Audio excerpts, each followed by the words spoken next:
Bismillahirrahmanirrahim. Assalamualaikum warahmatullahi wabarakatuh.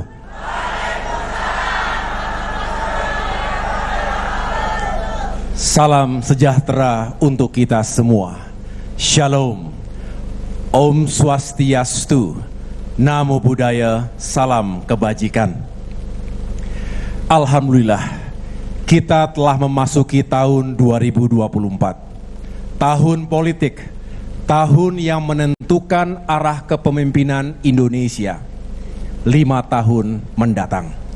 Sekaligus tahun penuh harapan akan hadirnya kebijakan dan program-program pemerintah yang lebih berpihak kepada rakyat. Karenanya, di tengah-tengah perjalanan saya berkampanye di Jawa Barat ini, saya berhenti sejenak di kota Bandung, tempat saya dilahirkan, tumbuh kembang semasa remaja, hingga menemukan jodoh saya di sini. Di kota ini pula, Pak SBY menghabiskan lebih dari separuh masa pengabdiannya di militer. Untuk itu, dari kota perjuangan yang penuh sejarah dan kenangan ini, izinkan saya untuk menyapa dan berbicara kepada 204 juta rakyat Indonesia yang memiliki hak pilih pada tanggal 14 Februari 2024 mendatang. Hadir bersama saya di ruangan ini, para petani dan nelayan, guru honorer, pelaku dunia usaha, pelaku UMKM, buruh, ibu rumah tangga, veteran, seniman, dan dari kalangan profesi lainnya, serta para pelajar, mahasiswa, dan masyarakat yang mewakili berbagai macam komunitas. Hadir pula bersama kami Presiden Republik Indonesia ke-6, Bapak Susilo Bambang Yudhoyono. Bagi kami, Pak SBY seperti Kresna dalam tokoh pewayangan. Sebagai pengayom dan pelindung, Kresna juga kita kenal sebagai sosok atau tokoh pemelihara perdamaian, keadilan, dan kesejahteraan. Rakyat Indonesia yang saya cintai dan saya banggakan, yang menjadi perhatian masyarakat saat ini adalah dinamika pemilihan presiden. Apalagi di setiap acara debat publik, lebih dari 53% pemirsa televisi menyaksikannya. Hal ini sangat dimengerti karena memang memilih pemimpin bangsa akan menjadi perhatian masyarakat luas. Namun dalam pemilu 2024 ini, di mana Pilpres dan Pileg akan dilaksanakan secara serentak, maka sebagai peserta Pileg, Partai Demokrat tetap memiliki kewajiban dan tanggung jawab politik untuk menyampaikan intisari dari visi, misi, dan pandangan politik kami. Adapun dalam konteks Pilpres, tentu saja Partai Demokrat juga terus berpartisipasi dan berkontribusi untuk memenangkan Prabowo Gibran sebagai pasangan capres-cawapres yang kami usung. Beberapa kali saya mendampingi kampanye Pak Prabowo di Jawa Barat, Banten, Sumatera Barat, Jawa Timur, dan Aceh. Para kader dan simpatisan Partai Demokrat juga hadir sukacita menyambut kedatangan Bapak Prabowo. Mimbar hari ini adalah forum untuk menyampaikan visi dan perjuangan Partai Demokrat 5 tahun ke depan yang akan kami perjuangkan. Melalui lembaga eksekutif, juga lembaga legislatif, baik pusat maupun daerah. Apabila Bapak, Ibu, Saudara kami, rakyat Indonesia, merasa cocok dengan apa yang hendak diperjuangkan oleh Partai Demokrat, tentu saja kami sangat memerlukan dukungan Bapak, Ibu, Saudara-saudara sekalian agar perjuangan tersebut dapat dicapai dengan baik. Saudara-saudara, Dalam beberapa kesempatan bertemu dengan masyarakat di berbagai daerah, baik saat saya berkunjung ke Sumatera, Kalimantan, Sulawesi, Nusa Tenggara, maupun di berbagai wilayah Jawa, muncul pertanyaan dari kalangan masyarakat. Apakah Demokrat masih bisa memperjuangkan agenda perubahan dan perbaikan, seraya melanjutkan hal-hal yang sudah baik, sementara tidak ada kader Demokrat yang menjadi calon presiden atau calon wakil presiden? Jawabannya, tetap bisa dilakukan. Karena faktanya, hampir di semua koalisi ada unsur pemerintahan dan unsur di luar pemerintahannya. Artinya sebetulnya posisi kita sama saja. Terkait agenda perubahan dan perbaikan, sebelum Demokrat resmi mengusung Bapak Prabowo Subianto, telah dilakukan dialog yang intensif di tingkat Majelis Tinggi Partai. Pada prinsipnya, Bapak Prabowo mewadahi pemikiran Partai Demokrat untuk melakukan agenda perubahan dan perbaikan, seraya melanjutkan hal-hal yang sudah baik. Bahkan saya sudah menyampaikan langsung terkait hal ini pada saat deklarasi Bapak Prabowo Subianto sebagai calon presiden di Jakarta, maupun ketika kami melakukan pembekalan bagi seluruh calon anggota legislatif dari Partai Demokrat yang juga dihadiri secara langsung oleh Bapak Prabowo di Madiun, Jawa Timur beberapa saat yang lalu. Untuk itu, pada agenda pidato saya kali ini, saya akan berbicara tentang konsistensi, arah, sikap, dan posisi politik serta perjuangan Partai Demokrat dengan tema kesejahteraan untuk semua. Kesejahteraan tidak diartikan secara sempit, hanya berbentuk terpenuhinya kebutuhan rakyat yang bersifat fisik dan material, seperti pekerjaan, penghasilan, dan daya beli. Tapi juga terpenuhinya kebutuhan yang bersifat non-fisik, seperti keamanan, kedamaian, kerukunan, ketentraman, kebebasan, dan juga keadilan. Rakyat Indonesia yang saya cintai dan banggakan, pada berbagai kesempatan bertemu dan berdialog dengan masyarakat, banyak yang mengeluhkan tentang mahalnya harga-harga sembako, langkanya barang-barang bersubsidi, seperti pupuk untuk petani dan solar untuk nelayan. Masyarakat juga banyak yang bercerita tentang beban utang yang melilit kehidupan mereka. Sementara itu, di kalangan anak muda, tidak sedikit yang mengaku sulit mendapatkan pekerjaan. Padahal mereka sudah kuliah, mereka sudah sekolah. Banyak juga yang menjadi korban PHK. Sedangkan pada tahun 2030, Indonesia akan mencapai puncak bonus demografi. Penduduk berusia produktif meningkat secara signifikan. Namun, pada saat ini, lebih dari separuh pengangguran terbuka di Indonesia justru didominasi oleh anak-anak muda berusia 15 hingga 40 tahun. Mereka adalah generasi Z dan milenial yang sebenarnya memiliki energi dan kreativitas yang tinggi. Selain itu, saya juga sering mendengar dan mengamati betapa sulitnya generasi muda dan keluarga baru untuk memiliki rumah hunian yang layak. Penyebabnya, tingginya harga rumah hunian saat ini tidak sebanding dengan penghasilan mereka. Di sisi lain, ada fenomena di kalangan masyarakat yang semakin merasa takut untuk menyampaikan pendapat. Siapapun yang merasa lebih kuat, ada kecenderungan untuk menekan yang lemah. Tersinggung sedikit, masing-masing pihak saling menuntut dan melaporkan. Situasi ini semakin kompleks dengan maraknya hoax dan ujaran kebencian. Jika kondisi ini dibiarkan, maka akan memecah belah persatuan dan kesatuan bangsa. Sementara itu, bangsa kita yang majemuk ini sangat rentan terhadap perpecahan. Masyarakat yang sejahtera tentu saja menginginkan kebebasan, keadilan, keamanan, kerukunan, kedamaian, dan ketentraman. Untuk mewujudkan kondisi tersebut, itu semua bukan semata-mata hanya menjadi tanggung jawab pemerintahan saja, tetapi juga menjadi tanggung jawab kita semua, kita bersama sebagai sebuah bangsa.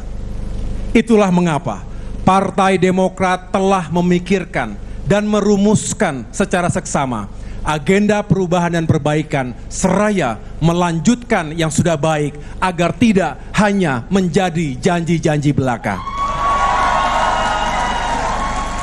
Sebagai implementasinya, melalui perjuangan Partai Demokrat 5 tahun ke depan, kami akan memperjuangkan 5 agenda besar nasional yang hakikatnya adalah peningkatan serta perbaikan yang diperlukan pada hal-hal sebagai berikut.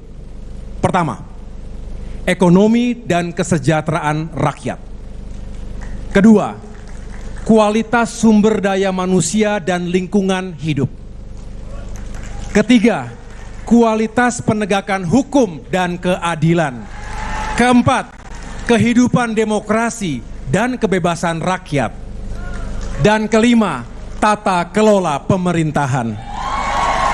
Dari kelima agenda besar tersebut, kami menjabarkan dalam 14 program prioritas Partai Demokrat, yaitu: pertama, meningkatkan kesejahteraan rakyat agar hidupnya makin layak. Kedua, meningkatkan ketersediaan lapangan pekerjaan untuk rakyat, termasuk generasi muda dan kaum perempuan. Ketiga, meningkatkan perlindungan dan bantuan kepada UMKM melalui pelatihan, akses permodalan, dan pemasaran. Keempat, melanjutkan semua program-program pro rakyat era pemerintahan Presiden SBY dan Presiden Jokowi. Kelima, meningkatkan kembali pertumbuhan ekonomi menuju 6% atau lebih. Keenam, menggalakkan dan meningkatkan investasi serta dunia usaha agar tercipta lapangan kerja yang lebih luas serta penerimaan pajak yang lebih besar. 7. Kontrol utang pemerintah dan BUMN agar ekonomi nasional tumbuh lebih sehat. Kedelapan, melanjutkan pembangunan infrastruktur, termasuk infrastruktur di pedesaan. Kesembilan, meningkatkan pembangunan SDM Indonesia melalui pendidikan berkualitas dan terjangkau dari SD hingga perguruan tinggi. Kesepuluh, meningkatkan infrastruktur dan fasilitas kesehatan serta kualitas dan kemudahan pelayanan kesehatan di seluruh tanah air. Kesebelas, menyelamatkan bumi dan lingkungan kita yang makin terancam oleh krisis iklim. 12, menjamin penegakan hukum termasuk pemberantasan korupsi yang dilaksanakan secara adil dan tidak tebang pilih. 13, meningkatkan kualitas kebebasan sipil dan kemerdekaan pers untuk menjaga dan merawat pilar-pilar demokrasi. Dan terakhir, ke-14, menjaga nilai-nilai kesetaraan dan keseimbangan antara lembaga negara sesuai prinsip checks and balances dalam sistem presidensial. Dari 14 program prioritas tersebut, fokus utama kami tentu bagaimana meningkatkan kesejahteraan untuk seluruh rakyat Indonesia. Demokrat akan menjadi garda terdepan dan motor penggerak untuk upaya itu. Orientasi pembangunan yang dianut Partai Demokrat adalah people first. Rakyat tidak boleh susah, harus makin sejahtera. Rakyat tidak boleh susah, harus makin sejahtera. Caranya, kita harus mengejar pertumbuhan ekonomi yang tinggi, 6% atau lebih. Kita harus terus perbaiki iklim investasi untuk menunjang pembangunan. Tentu pembangunan yang tidak harus merusak lingkungan. Selain itu, kita harus mengendalikan utang pemerintah dan BUMN agar ekonomi nasional tumbuh lebih sehat. Ekonomi yang tumbuh tinggi akan membuka lapangan pekerjaan yang semakin luas. rakyat harus punya penghasilan yang memadai. Dengan begitu, rakyat akan punya daya beli yang tinggi. Kita juga harus memajukan dunia usaha dan investasi, termasuk memperkuat UMKM. Di antaranya, dengan memberikan insentif permodalan, memberikan keringanan, serta kebijakan lainnya yang mendukung terciptanya lapangan kerja seluas-luasnya. Jika dunia usaha maju, kaum buruh dan para pekerja juga lebih sejahtera dan tidak dihantui oleh ancaman PHK.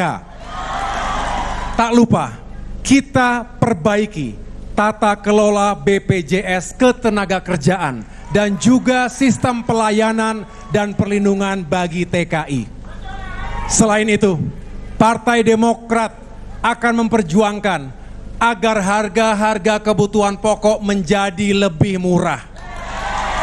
Subsidi pupuk untuk para petani, subsidi solar untuk para nelayan juga harus tersedia dan terjangkau. Stop impor pangan saat panen.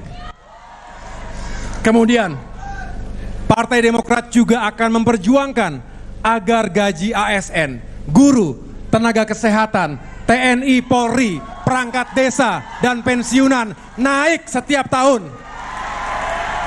Sesuaikan gajinya dengan tingkat inflasi. Jangan sampai gaji mereka tekor untuk memenuhi kebutuhan hidup sehari-hari. Dan juga angkat pegawai dan guru honorer menjadi ASN secara bertahap. Rakyat Indonesia yang saya cintai. Sementara itu, untuk meningkatkan kesejahteraan rakyat, kita membutuhkan kualitas sumber daya manusia yang unggul. Untuk itu, kita akan melakukan pembangunan kapasitas dan karakter bangsa yang terintegrasi antara pendidikan formal di sekolah dan pendidikan informal, baik di lingkungan keluarga maupun masyarakat. Kita juga akan meningkatkan akses terhadap pendidikan, baik di kota maupun di desa, untuk menghasilkan SDM yang berpengetahuan dan memiliki keterampilan khusus. Kita lanjutkan beasiswa prestasi, termasuk beasiswa untuk golongan kurang mampu, seperti dana BOS, beasiswa LPDP, bidik misi, beasiswa santri yang sudah ada sejak era pemerintahan Presiden SBY dan kini dilanjutkan oleh pemerintahan Presiden Jokowi.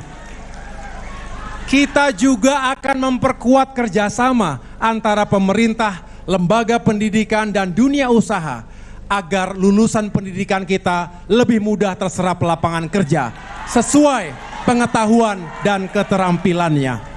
Bangun lebih banyak infrastruktur dan fasilitas pendidikan, termasuk memperbaiki sekolah, madrasah, dan pesantren-pesantren kita. Tingkatkan kapasitas dan kesejahteraan guru serta tenaga pendidikan. Terkait dengan upaya meningkatkan kualitas layanan kesehatan, kita akan membangun sistem kesehatan terpadu secara nasional melalui peningkatan kapasitas dan kesejahteraan dokter dan tenaga kesehatan serta pembangunan rumah sakit dan puskesmas baik di wilayah tertinggal, terdalam maupun terluar. Kita juga akan memperbaiki kualitas layanan dan tata kelola BPJS Kesehatan. Keberadaan BPJS Kesehatan yang telah digagas dan diundangkan sejak era pemerintahan Presiden SBY merupakan wujud keberpihakan negara pada yang lemah. Ketika rakyat miskin sakit, negara hadir untuk memberikan jaminan layanan kesehatan yang layak. Ke depan tidak boleh lagi ada antrian BPJS yang sangat panjang dan melelahkan. Yang tidak kalah penting, kita juga akan terus memperjuangkan anggaran wajib untuk sektor kesehatan minimal 5% dari APBN. Hadirin sekalian, rakyat juga menginginkan pembangunan ekonomi tetap diimbangi dengan terjaganya demokrasi, kebebasan, dan penegakan hukum yang adil. Untuk itu, Partai Demokrat akan memperjuangkan kebebasan sipil dan demokrasi di negeri kita. Demokrat akan menjamin hak rakyat untuk berbicara, berpendapat, dan berpartisipasi dalam kehidupan politik berbangsa secara sah dan konstitusional. Kami juga akan mengawal agar penegakan hukum termasuk pemberantasan korupsi berjalan seadil-adilnya dan tidak tebang pilih. Hadirin sekalian, rakyat Indonesia yang saya hormati. Kami mengerti keadaan Indonesia saat ini, termasuk keadaan ekonomi, khususnya kemampuan fiskal dan keuangan negara. Karenanya, 14 program prioritas Partai Demokrat yang saya sampaikan tadi, kami yakini bisa dilaksanakan dan dicapai sesuai dengan target dan sasaran. Karena menurut kalkulasi kami, semua masih dalam batas kemampuan keuangan dan anggaran negara. Selain itu, hampir semua program-program tadi sudah pernah dilakukan oleh Presiden SBY dengan hasil yang nyata. Baik itu capaian ekonomi maupun capaian peningkatan kesejahteraan rakyat yang sudah terbukti hasilnya. Alhamdulillah, di era pemerintahan Presiden SBY, ekonomi Indonesia tumbuh rata-rata 6%. Sukses menciptakan 10 juta lapangan kerja baru. Jumlah pelaku UMKM meningkat lebih dari 16 juta unit baru. Angka pengangguran juga berhasil turun secara signifikan dari sekitar 11% menjadi 5,7%. Karena rakyat punya pekerjaan, maka rakyat memiliki penghasilan yang memadai sehingga memiliki daya beli. Karenanya Indonesia sukses mengentaskan 8,6 juta orang dari garis kemiskinan. Selanjutnya, pendapatan per kapita masyarakat Indonesia sukses meningkat 350%, naik 3,5 kali lipat.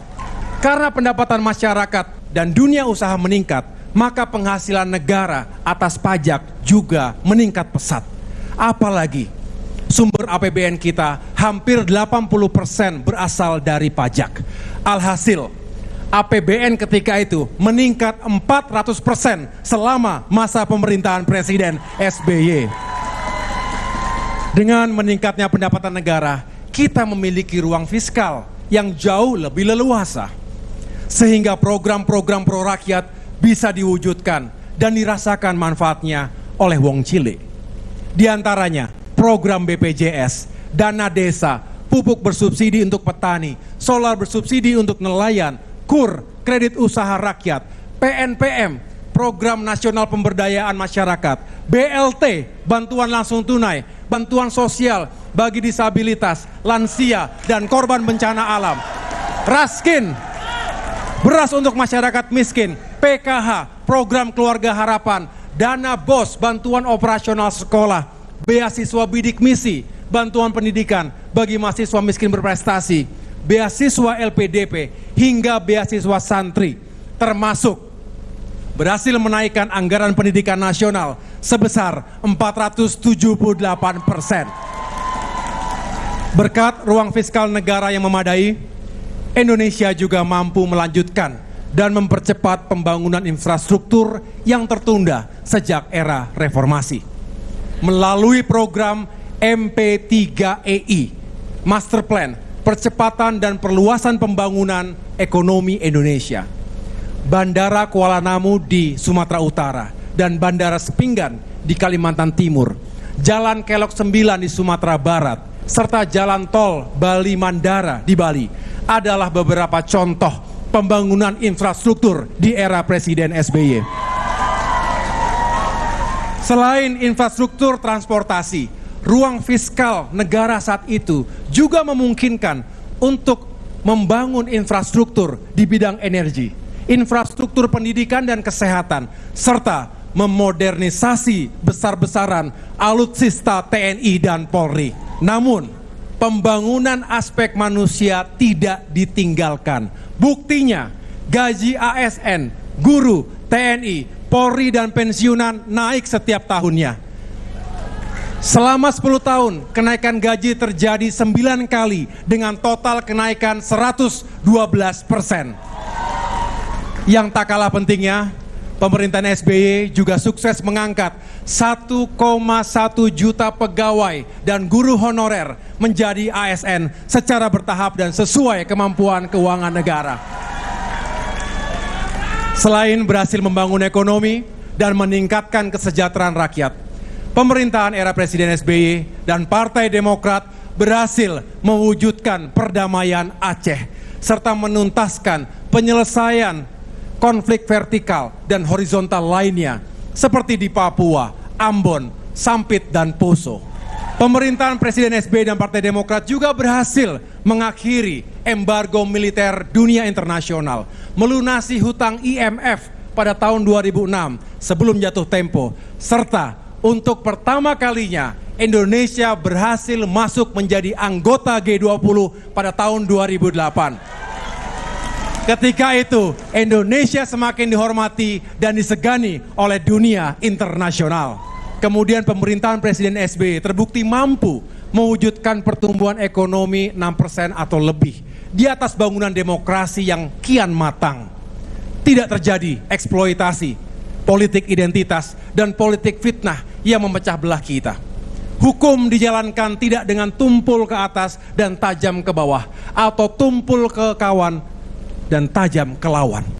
Artinya, mitos telah dipatahkan bahwa kita tidak perlu lagi memilih antara demokrasi atau pertumbuhan ekonomi. Terbukti ketika itu, keduanya bisa berjalan beriringan. Bapak, Ibu, hadirin sekalian, kalau saya mengangkat berbagai kebijakan dan program pemerintahan Presiden SBY yang hasilnya nyata tadi, saya tidak bermaksud hanya untuk bernostalgia atas masa lalu. Tujuan saya adalah 14 agenda perjuangan Demokrat ini bukan sesuatu yang ngawang-ngawang atau hanya lamunan, tetapi pernah dilakukan di masa lalu. Kalau di masa lalu pemerintah dan bangsa Indonesia mampu mencapai sasaran pembangunan yang tidak mudah tadi, maka saya yakin dan kita semua harus yakin bahwa di masa depan pemerintah dan bangsa kita juga akan mampu melaksanakan hal yang sama, bahkan justru lebih baik lagi. Rakyat Indonesia yang saya cintai dan banggakan, setelah kami menjelaskan bahwa agenda kesinambungan, perubahan dan perbaikan tetap dapat dilakukan pada posisi Partai Demokrat di koalisi Indonesia Maju saat ini, maka kami berharap masyarakat Indonesia bisa mengetahui konsistensi Demokrat dalam memperjuangkan kehidupan rakyat yang lebih baik. Berkaitan hal ini, saya juga meyakini masyarakat mengetahui mengapa Demokrat tidak lagi berada di koalisi yang lama. Ini terjadi karena perlakuan kepada Partai Demokrat yang sungguh tidak mengindahkan nilai-nilai moral dan etika yang sepatutnya. Kami memohon masyarakat dapat memahami situasi Partai Demokrat yang sangat tidak mudah waktu itu. Tetapi saya tidak ingin melihat ke belakang. Kami ingin melihat ke depan karena agenda perjuangan kami, perubahan dan perbaikan, serta melanjutkan hal-hal yang sudah baik tetap dapat kami lakukan di tempat kami yang baru saat ini. Akhirnya, selaku Ketua Umum Partai Demokrat, saya ingin memastikan seluruh kader Partai Demokrat akan terus memperjuangkan kesejahteraan dan kemakmuran untuk seluruh rakyat Indonesia melalui harapan yang diamanahkan kepada kami, baik melalui jalur legislatif, eksekutif, pusat maupun daerah pada pemilu 2024 mendatang ini. Harapan rakyat adalah amanah. Harapan rakyat adalah tanggung jawab. Harapan rakyat adalah perjuangan Demokrat. Untuk itu, dengan segala kerendahan hati, kami memohon doa dan kesediaan serta dukungan Bapak, Ibu, Saudara-saudara sekalian dimanapun berada untuk mewujudkan semua cita-cita mulia ini bersama Partai Demokrat. Terima kasih perhatiannya. Tuhan bersama kita. Wassalamualaikum warahmatullahi wabarakatuh. Demokrat, partai kita harapan rakyat. Demokrat, Demokrat selalu ada bersama rakyat.